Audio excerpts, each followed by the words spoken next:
कल्पना कीजिए, दुनिया की सबसे ठंडी, सबसे सुनसान जगह, जहां बचने की कोई उम्मीद, कोई रास्ता ना बचा हो।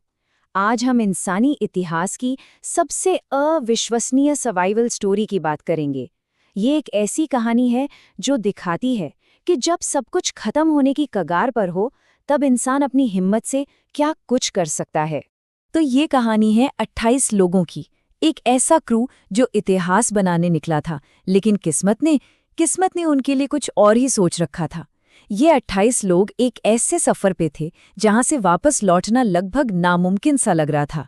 और ये कोई एक दो दिन की बात नहीं थी, हम बात कर रहे हैं 500 से भी ज्यादा दिनों की। सोचिए, लगभग 1.5 साल वो बर्फ और वीराने में कैद थे, दुनिया से पूरी तरह कटे हुए, एक ऐसी जगह पर जहां हर एक पल मौत का साया मंडरा रहा था। उनकी हालत को शायद इन 3 शब्दों से बेहतर कोई बयान नहीं कर सकता। न खाना, न बचाव और न कोई उम्मीद। जब सब कुछ हाथ से निकल जाए तो आखिर बचता क्या है? यही इस कहानी का सार है। तो चलिए कहानी की एकदम शुरुआत में चलते हैं। ये अब शुरू हुआ था एक बहुत ही महत्वाकांक्षी सपने के साथ, जिसका नाम था the imperial trans Antarctic expedition. इस अभियान का मकसद बहुत बड़ा था, अंटार्कटिक महाद्वीप को पहली बार पैदल पार करना। ये एक ऐसी ऐतिहासिक उपलब्धि होती जिसके बारे में दुनिया हमेशा बात करती। और इस मिशन के लीडर थे सर अर्नेस्ट शैकल्टन, एक बहुत ही अनुभवी खोजकर्ता जो इस असंभव से लगने वाले काम को मुमकिन कर दिखाना चाहते थे। तो लक्ष्य था अंटार्कटिका को जमीन के रास्ते पार करने वाले पहले इंसान बनना। लेकिन हकीकत बिल्कुल अलग निकली। हकीकत थी जिंदा रहने के लिए 500 दिनों का एक लंबा, थका देने वाला संघर्ष। मतलब एक गौरवशाली अभियान देखते ही देखते जिंदा रहने की एक भयानक लड़ाई में बदल गया था। और कहानी में सबसे बड़ा मोड़ तब आया जब उनका जहाज, जो उनकी जीवन रेखा थी, वो बर्फ के आगे टिक नहीं पाया। और यहीं से उनकी सारी उम्मीदों पर बर्फ जमनी शुरू हो गई। उनके जहाज का नाम था एंड्योरेंस, लेकिन वेडल सागर की घनी, न टूटने वाली समुद्री बर्फ ने उसे अपने शिकंजे में ऐसा कसा कि वो हिल भी नहीं सका। जहाज पूरी तरह से फंस चुका था। और फिर जो हुआ वो किसी बुरे सपने जैसा था। जनवरी 1915 में जहाज बर्फ में फंसा। महीनों तक वो वहीं फंसे रहे। अक्टूबर आते आते बर्फ के जबरदस्त दबाव ने जहाज के ढांचे को कुचलना शुरू कर दिया। और आखिरकार नवंबर 1915 में उनका जहाज एंड्योरेंस समुद्र की गहराइयों में समा गया। उनकी दुनिया से जुड़ने की वो आखिरी कड़ी भी टूट चुकी थी।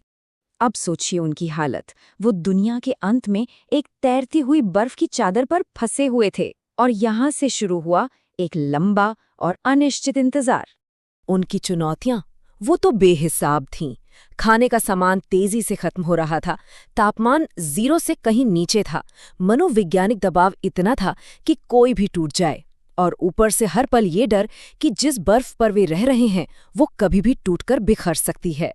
महीनों तक उन 28 लोगों ने बर्फ पर जिंदा रहने की जंग लड़ी। उनका बचना लगभग नामुमकिन था, लेकिन वो बचे रहे। और इसकी एक ही वजह थी शैकल्टन का नेतृत्व। उन्होंने उस मुश्किल वक्त में भी अनुशासन और हौसला बनाए रखा। जब लगा कि अब सब कुछ खत्म हो गया है, तभी इस कहानी का सबसे साहसी और सबसे खतरनाक अध्याय शुरू हुआ। ये 800 मील का एक ऐसा जुआ था जिस पर 28 लोगों की जान दांव पर लगी थी। हुआ ये कि जिस बर्फ के चादर पर वो रह रहे थे, वो भी टूटकर बिखरने लगी। तब क्रू ने अपनी छोटी छोटी लाइफ बोट्स का इस्तेमाल किया और किसी तरह एक वीरान द्वीप एलिफेंट आइलैंड तक पहुंचे। लेकिन वो अब भी मदद से सैकड़ों मील दूर थे। और यहीं से शुरू हुआ इतिहास का शायद सबसे हैरत अंगेज बचाव मिशन। शैकल्टन ने कुछ लोगों के साथ सिर्फ 22 फुट की एक छोटी सी लाइफ बोट को मजबूत किया और दुनिया के सबसे तूफानी समुद्र में 800 मील के सफर पर निकल पड़े। उनका लक्ष्य साउथ जॉर्जिया आइलैंड पहुंचना, फिर वहां के अनजान बर्फीले पहाड़ों को पैदल पार करना और आखिर में एक व्हेल पकड़ने वाले स्टेशन से मदद लेकर वापस आना।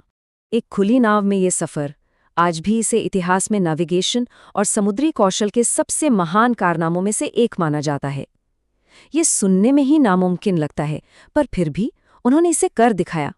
तो आखिरकार इस कहानी का अंत क्या हुआ? आइए देखते हैं कि कैसे ये सहन शक्ति और धीरज की एक ऐसी मिसाल बनी जो हर मुश्किल के खिलाफ एक शानदार जीत थी। और ये है इस पूरी कहानी का सबसे चौंकाने वाला, सबसे अविश्वसनीय सच। इतने महीनों की मुश्किलों, भूख, ठंड और निराशा के बावजूद एक भी इंसान की जान नहीं गई। 28 लोग गए थे और 28 के 28 लोग जिंदा वापस आए। जरा सोचिए, जिस मिशन पर वो निकले थे वो तो पूरी तरह से नाकाम हो गया, लेकिन इसके बावजूद एंडोरेंस अभियान को आज नेतृत्व और इंसानी जज्बे की एक जबरदस्त जीत के रूप में याद किया जाता है। ये कहानी असफलता की नहीं, बल्कि मुश्किल से मुश्किल हालात में भी जीने की इच्छा शक्ति की है। और ये कहानी हमें एक बहुत ज़रूरी सवाल पर लाकर छोड़ देती है। जब सारी उम्मीदें ख़त्म हो जाती हैं तो असल में जिंदा रहने का मतलब क्या होता है?